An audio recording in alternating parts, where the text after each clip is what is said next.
बिल्कुल पिछली वाली स्ट्रेटेजी की तरह ईरान का इस बार इजराइल को टहला रहा है।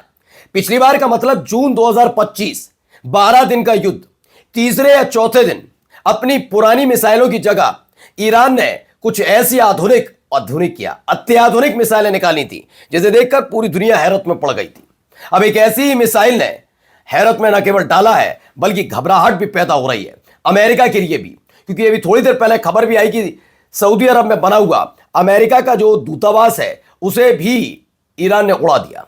लेकिन इन सब के बीच एक मिसाइल है जिस मिसाइल की चर्चा सबसे ज्यादा हो रही है।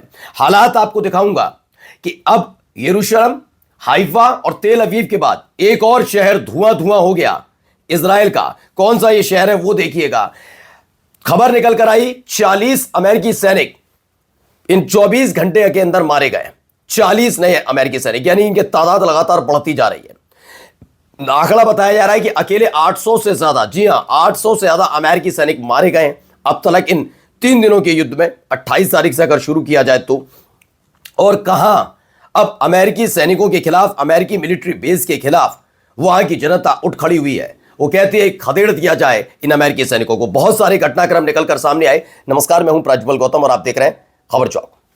लगातार ये बम गोला बारूद तो गिर रहा है, लेकिन इन सब के बीच अगर वही देश जिन्होंने पाला पोसा अपने यहां अमेरिकी सैनिकों को रखने के लिए सामान दिया, एक तरीके से ईरान से पर्दे के पीछे रहकर ही दुश्मनी ली हो, अब वही देश अगर अमेरिकी सैनिकों पर टूट पड़े तो जी हां कुछ ऐसा ही हो रहा है। लेकिन पहले जरा ये वीडियो देखिए। इस वीडियो ने वाकई पूरी दुनिया को हैरत में डाला। जरा देखिए वीडियो।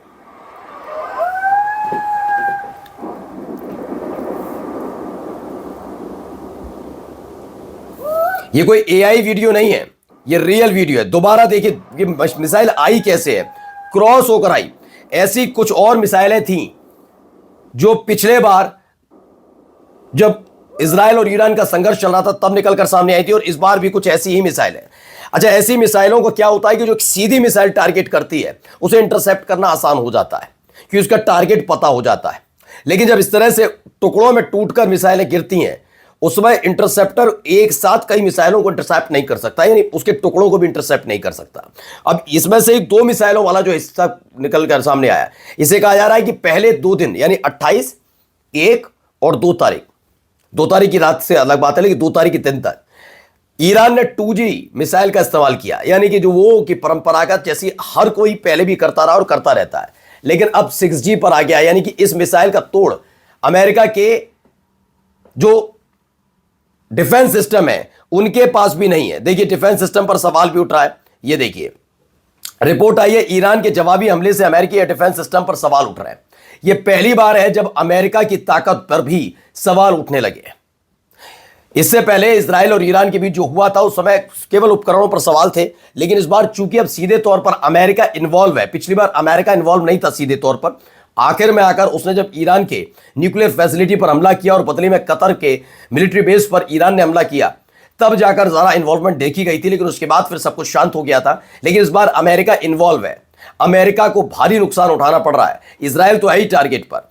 ऐसे में अब ईरान का जवाबी हमले ने बता दिया कि यह पूरी रणनीति के साथ नहीं किया गया, यह जल्दबाजी में ऐसा कर दिया गया जिसकी आवाज अब अमेरिका में भी सुनाई दे रही कि जो ये करना नहीं चाहिए था। वो भी आपको दिखाता हूं, लेकिन पहले ये देखिए।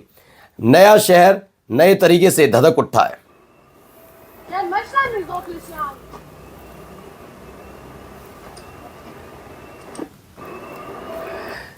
तो खबर है कि ईरान ने एक और बम गिराया। ये साइंटिफिक कॉम्प्लेक्स है बरशेवा में, जहां पर कॉम्प्लेक्स बना हुआ है, कई कंपनीज हैं, माइक्रोसॉफ्ट की कंपनी भी वहां पर है ऐसा दावा है, और वहां धुआं उठ रहा है।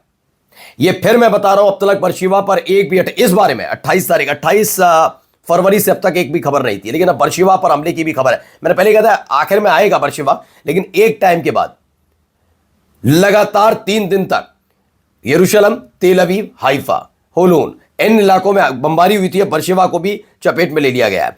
बुरी खबर अमेरिका के लिए निकल कर कहां से आई, 40 अमेरिकी सैनिक मारे गए। नया ताजा है क्योंकि इससे पहले दावा यह था कि 560 से ज्यादा, तकरीबन 600 अमेरिकी सैनिक हलाक हो गए। अलग अलग जगह, बहरीन का जिक्र कर लीजिए, दुबई का, यूएई का, कुवैत का, इन जगह पर जो हमले हुए। अब खबर है कि 40 अमेरिकी सैनिक मारे गए। ईरान के इस्लामिक रेवोल्यूशनरी गार्ड कोर ने घोषणा की कि उसके नौसैनिक ड्रोन यूनिट्स ने यूएई के दुबई में एक जगह पर हमला किया, जहां 160 से ज्यादा अमेरिकी कर्मी मौजूद थे। इस हमले में 40 से ज्यादा सैनिक मारे गए और 70 घायल हुए। बताया जाता है कि इस ऑपरेशन में ड्रोन और मिसाइल हमले दोनों शामिल थे और दोनों से सीधा अटैक किया गया था, यानी 40 अमेरिकी सैनिक फिर से हलाक हुए। बड़ी खबर निकलकर सामने आई कि आंकड़ा लगातार बढ़ता जा रहा है, कैसे दौर में जब अमूमन यह युद्ध की शुरुआत ईरान ने की भी नहीं थी। मैंने पहले भी कहा था और आज भी कह रहा हूं कि ईरान अपनी तरफ से हमला नहीं करेगा, युद्धपोत से अमेरिका हमला नहीं करेगा। और देखिए, उसे एक जमीन चाहिए थी, उसे इजराइल के तौर पर जमीन तो मिली, लेकिन माना जा रहा है कि यह हमला इजराइल से ज्यादा अमेरिका पर भारी इसलिए पड़ गया है क्योंकि लंबे इनके पूर्वज, कहा जाता ना पूर्ववर्ती होते राष्ट्रपति, उन्होंने बड़ी डर दिखाकर, युद्ध का, ताकत का दिखाकर, इस आधार पर इन्होंने तैयार किए थे अपने अपने military base, naval base middle east में। अब वही खत्म होने की कगार पर आ गए। क्यों? क्योंकि उन देशों में अब अमेरिकी सैनिकों के खिलाफ, अमेरिका के मिलिट्री बेस के खिलाफ प्रदर्शन शुरू हो चुका है। देखिए,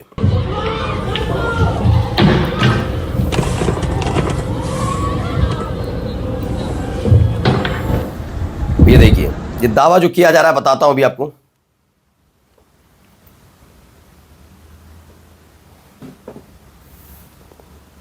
ये वीडियो में आप देख सकते हैं, दंगाई भी नजर आ रहे हैं, पुलिसकर्मी भी मौजूद है लगातार वहां से गुजरते हुए। छिप के किसी ने वीडियो बनाई है। तो इस वीडियो में के जरिए दावा है कि बहरीन, आपको पता है कि बहरीन स्ट्रेट ऑफ हॉर्मुज पर बिल्कुल बना हुआ है और स्ट्रेट ऑफ हॉर्मुज के उधर की तरफ ईरान है। ईरान ने सबसे ज्यादा हमला बहरीन के नेवल बेस पर किया था। बहरीन में इसी बात को लेकर नाराजगी, कहा जा रहा है कि बहरीन में विरोध प्रदर्शन हिंसक हो गए। बहरीन की जनता अमेरिकी सैनिकों को वापस भेजने की मांग कर रही है कि इनको वापस भेज दिया जाए। आम जनता बोल रही है कि लड़ाई इजराइल, अमेरिका और ईरान के बीच है, हम क्यों नुकसान उठाएं। बहरीन पर ईरान लगातार हमले कर रहा है क्योंकि अमेरिका ईरान पर हमले के लिए बहरीन की धरती का इस्तेमाल कर रहा है। यह दावा ऐसा, जबकि ऐसा नहीं, इजराइल की धरती का इस्तेमाल हुआ, लेकिन चूंकि पहले ही ईरान ने ऐलान कर दिया था कि हम पर कहीं से भी कैसा भी हमला अगर अमेरिका ने किया या इजराइल ने किया, भुगतान करना पड़ेगा उन देशों को जहां पर अमेरिका का मिलिट्री बेस बना है।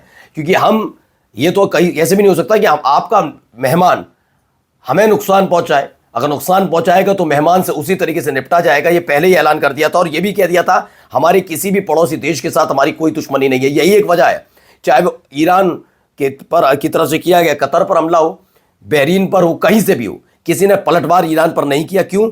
क्योंकि वो इस बात को समझ रहे हैं कि इसका ऐलान तो पहले ही हुआ था और अब देखिए अमेरिका से भी आवाज उठने लगी। सुनिए। Let's also be clear. Said before, said now, there was no imminent threat to the United States of America by the Iranians. There was a threat to Israel. We equate a threat to Israel as the equivalent of an imminent threat to the United States. तो कौन है ये अमेरिकी सांसद है mark Warner. उन्होंने कहा Iran की ओर से अमेरिका पर कोई खतरा नहीं था और ये बात पहले भी कहा था। उन्होंने कहा ईरान, अगर अमेरिका इन्वॉल्व होगा तो हम मिलिट्री बेस पर हमला करेंगे, क्योंकि अब ट्रंप ज्यादा उछल रहे थे। उन्होंने खतरा इजराइल को था, अगर हम इजराइल पर खतरे को ही अमेरिका पर खतरे के बराबर मान लें तो हम एक बिल्कुल गलत रास्ते पर जा रहे हैं। ट्रंप को अपने काले चिट्ठे का डर है, ये खुलकर अब अमेरिकी सांसद कह रहे हैं। बहरीन में लोग सड़क पर उतरे, अमेरिका में विरोध हो रहा है, ये अलग अलग जगह विरोध हो रहा है क्योंकि उनको पता है कि अगर ईरान को बर्बाद किया भी तो ईरान कुछ ऐसा कर जाएगा कि दशकों तक पीढ़ियां याद रखेंगी कि कैसे पंगा लिया था। नमस्कार। New public inter college Lucknow, admission open. For more information call 0522 282232 और 7755 089585।